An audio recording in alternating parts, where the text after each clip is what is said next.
Nah, kalau udah berat juga nih. Dulunya gue sebenarnya kurang suka sebetulnya. Jadi kalau dia harus milih di antara dua itu harus jadi pemenang, The Talkies. Ngomongin film bersama Bayu dan Edoy. Hey, ketemu lagi sama Bayu, Edoy. Oke, episode kali ini reaksi kita terhadap pengumuman nominasi FFI 2021. Oke, jadi summary dulu nih ya. Penyalin Cahaya, film panjang pertama Regas Banu Teja, itu nominasinya paling banyak tahun ini dan mengulang rekor Perempuan Tanda Jahanam tahun kemarin, 17. Wow. Disusul sama Ali dan Ratu-Ratu Queens, 16. Okay. Oh ya, jadi si Penyalin Cahaya nih kayaknya di semua kategori di mana dia eligible dia dapat nominasi nih, Bay. Sampai visual effect aja dapat. Oke. Gitu, oke. Nah, kemudian ketiga disusul sama Yuni 14. Oke. Ada lagi Preman 10 gitu ya. Oke. Apa yang mau kita bahas pertama nih? Yang kita bahas kategori pemeran pendukung perempuan terbaik, Bay. Yang lo jagonya mana? Oke, catatannya nih dia Panendra pernah menang tadi ya di Marlina. Astri Welas tahun lalu Guru-Guru Gokil nominasi. Asmara Mudik ya. Gue lupa Jenar itu pernah dapat gak ya? Kayaknya pernah juga deh. Gue lupa untuk apa. Nah, uniknya gini nih di tahun ini. Marisa Anita juga pernah tuh untuk Gali dan Ratna. Ya. Oke. Disclaimer-nya untuk tahun ini film-film terutama yang masuk nominasi Di kategori utama banyak yang belum keluar. Oke. Ataupun yang udah keluar kita miss atau gua miss. Jadi memang karena situasi kan ya, bioskop tutup, banyak lari di OTT. Tapi yang main di festival kita belum ada yang nonton nih. Belum ada yang nonton. Jadi kayak Yuni, Asmara Abigail, kayak Dea Panendra, Penyalin Cahaya, nggak kita tahu kualitas mereka tapi kita nggak tahu Kita belum nonton permainan di film itu gimana. Oke, nah kalau gue sih leganya adalah Yuni 9 Desember udah ada tanggalnya nih main. Penyalin Cahaya belum, tapi kayaknya sih Desemberan juga deh. Iya, jadi gue juga Cinta BT belum main ya pada saat kita Belum. taping. Jadi bener-bener cuman bisa milih antara Astri Welas Atau Marisa Anita. Gitu. Dan Otherwise kita cuma tebak-tebak Buah Manggis ya. kalau tebak-tebak Bu Manggis nih, kayaknya film Yuni deh. Tapi gue nggak tahu ya, ternyata benarnya juga tebak-tebak Bu Manggis karena berdasarkan Yuni film festival yang cukup berjaya di Toronto kemarin ya. Oke, kamu pilih yang mana? Mungkin ada yang udah nonton. Jadi kan sebetulnya waktu di Toronto, waktu Vancouver udah diputar juga Yuni kan ya. Penyalin Cahaya baru di Busan nih. Minggu ini gitu ya, baru premier di sana. Belum ada yang nonton juga gitu. Apa namanya pada saat premier di Toronto, jamnya nggak tepat gitu. Jam 2 ya? Jamnya kebalik. Gitu. Oke, kita lanjut. Kategori berikutnya adalah pemeran pendukung pria terbaik. Pemeran pendukung pria terbaik. Kita lihat siapa nih. Dan di film Preman ada Muzaki Ramdan. Ini nominee termuda nih. Iya, Muzaki Ramdan emang udah ngeliatin potensinya sih di sejak A Mother's Love ya sebetulnya ya. Iya, film pendeknya Joko Anwar. Gundala. Oke. Dari 3 film ini satu tuh belum ada yang gue nonton nih. Lu juga kan pasti belum ada yang main kan? Belum ada yang main. Yuni, Penyalin Cahaya. Beberapa orang yang beruntung sih sempat nonton Yuni ya. Tapi kita nggak termasuk yang itu. Nah ini unik, ada 2 film yang masing-masing dapat dua nominasi. Dari sebanyak itu film mereka memilih 2 film yang sama ya. Berarti istimewa nih. Dimas Aditya, Julie Parengkuan tuh yang main banyak sih ya. Dia yang menonjol sih Ratu Ilmu Hitam tuh. Kemudian Jerome Kurnia ini nominasi kedua buat dia. Sebelumnya dia Kejutan waktu Bumi Manusia dapat. Gitu. Nah Kiki Narendra tahun lalu juga dapat kayaknya Perempuan Tanah Jahanam. Muzaki Ramdan ini nominasi pertamanya. Oke, berarti kita milih ya udah tebak-tebak Buah Manggis sebetulnya. Kalau gue ngelihat di sini kalau memang orang pemilihnya ini kita anggap kualitasnya rata nih, Bay. Kita anggap kualitasnya rata. Gue rasa Kalau yang bakal bikin rame itu Muzaki Ramdan ya, Bay. Iya. Untuk di seremoninya nanti gitu loh. Gitu sih. Iya. Jadi itu pilihan kita. Kamu silakan pilih di kolom komen. Next. Pemeran utama perempuan terbaik. Oke. Again, ini satu pun kita belum ada yang nonton. Tapi kalau catatan Arawinda ini memang mulai dari akhir tahun lalu sampai tahun ini, tahunnya tahun dia nih. Dia menonjol banget di Quarantine Tales. Yes. Dia menonjol gitu loh. Nah di sini yang agak mengejutkan nih, Nirina Zubir kan di Paranoia ya. Gue sebenarnya ngejagoin dia di Ali dan Ratu-Ratu Queens untuk di spotnya Asri Welas gitu ya. Gue lebih menjagokan dia sebetulnya di situ. Nah terus Paranoia sendiri nggak terlalu banyak bicara di sini, Bay. Kategori utama memang ya, tapi keseluruhan nggak terlalu banyak nominasinya, cuma 4 atau berapa gitu. Berarti istimewa nih Paranoia, perannya Nirina sama. Nirina, ya dia perannya dikit kan, maksud gue pemerannya dikit film itu kan cuma 4 gitu. Nah, I don't know. Jadi dari 4 pemeran utama Paranoia, dia satu-satunya yang dapat nominasi.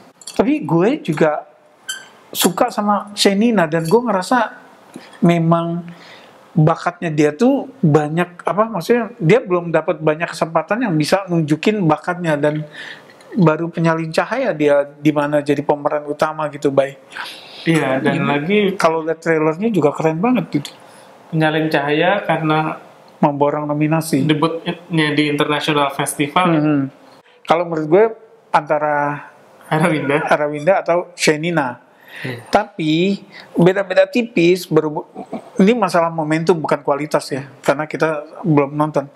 Masalah momennya tuh memang ada di Arawinda sih. So mungkin dia yang menang. Iya, kita lihat. Pemeran utama pria terbaik. Nah ini lo beberapa udah nonton dong. Udah. Gitu loh. Jadi lo jagoin siapa? Lo yang udah nonton nih? Gua yang sebetulnya yang udah tayang cukup lama, Deddy Mizwar di Sejuta Sayang Untuknya tuh tahun lalu ya? Belum nonton, Bang. Oh belum. Bagi gua cuman antara Reza Radian sama dan Iqbal Ramadan. Nah kalau udah berat juga nih, dua-duanya gue sebenarnya kurang suka sebetulnya. Jadi kalau dia harus milih di antara dua itu harus jadi pemenang, kan Reza Radian karena di situ dia mesti jadi orang Azerbaijan. Nah, mungkin sedikit lebih sulit daripada Iqbal jadi Iqbal yang blow on gitu. Nyasar di New York di Queens. Oke. Chico Kurniawan, ini menarik, maksudnya kategori ini nih ada 2 aktor yang udah menang banyak Piala Citra. Deddy Mizwar tuh udah 1, 2, 3, 4, 5. Wow. Tapi dia udah lama nih nggak menang, Bay. Terakhir Naga Bonar jadi 2 tahun 2007. Dia pernah menang Naga Bonar 87, 2007 Naga Bonar jadi 2. Hari Hanggara 86. Jagoan lu siapa? Jagoan gue I don't know, Kiva Iskak nih, dia udah diakui sebagai, dia malah jadi acting coach kan di beberapa film gitu. Nah ini dia juga, tapi dia jarang jadi pemeran utama kan, Bay. Nah ini again sama kayak Shenina di kategori aktris, di sini nih dia dapat spotlight nih. Gue nggak tahu apakah, gue rasa Reza sama Deddy Mizwar kita bisa udahlah gitu ya. Kayaknya kasih kesempatan yang lain yang lain. Menang, ya? 2 tahun terakhir itu kan yang menang Gunawan Mardianto untuk Science of Fiction. Almarhum yang baru meninggal, rest in peace, orang teater. Kemudian 2 tahun lalu Muhammad Khan, orang teater. Jadi gue rasa ini Kiva Iskak. Oke. Sutradara terbaik. Di sini ada Randolph Zaini dan Regas Banu Teja yang dapat nominasi di film pertama. Kalau menurut gue ini race antara Regas sama Camilla. Dua-duanya film festival yang nggak tahu Penyalin Cahaya berprestasi nggak ya kira-kira? Belum, masih jalan kan di Busan. Pada saat kita taping ini belum ya? Iya. Tapi Yuni udah menang di Toronto. Udah ada salah kategori yang dimenangkan di Toronto Film Festival. Jadi berat nih kayaknya. Di atas kertas dia. Di atas kertas ya. Ya, tinggal lihat momentumnya aja. Ya, gua rasa film tentang wanita disutradari oleh wanita, suaranya akan kuat di sini.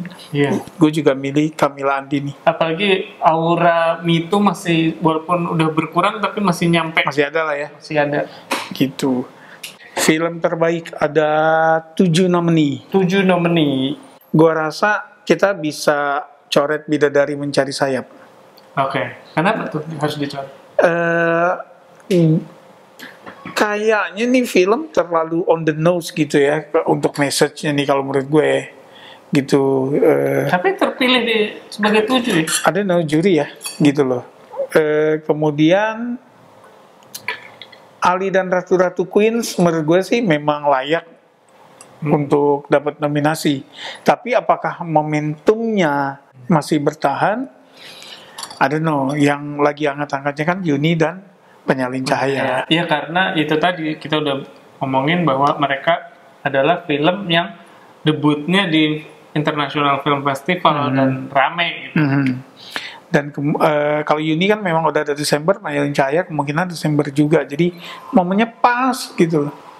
Iya. Itu sih. Nah, tapi lo kalau disuruh pilih, kita belum nonton kan? Lo pilih yang mana, Bay? Kemungkinan kalau lihat dari track recordnya FFI, penyalin antara Penyalin Cahaya sama Yuni, dan mungkin gue berat ke Yuni. Kalau gue mungkin berat ke Penyalin Cahaya. Maksudnya dia nominasi paling banyak nih. FFI biasanya yang paling banyak ya dia yang menang. Gitu loh. Walaupun mungkin secara kategori not really ya, karena kan ada yang double-double tuh Penyalin Cahaya. Ya, walaupun Yuni juga gitu kan. Gitu. Jadi secara kategori itu mungkin sama aja. Gitu.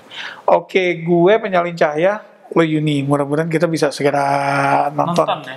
Sayangnya satu film festival yang high profile juga nggak tayang. Maksudnya nggak masuk kompetisi ya. Iya. Masih belum tahu alasan. Dia memang nggak daftar. Jadi untuk tahun depan seperti Dendam, Rindu harus dibayar tuntas. Atau mungkin Palari nggak kepingin bersaing dengan film Palari lainnya, si Ali dan Ratu-Ratu Queens.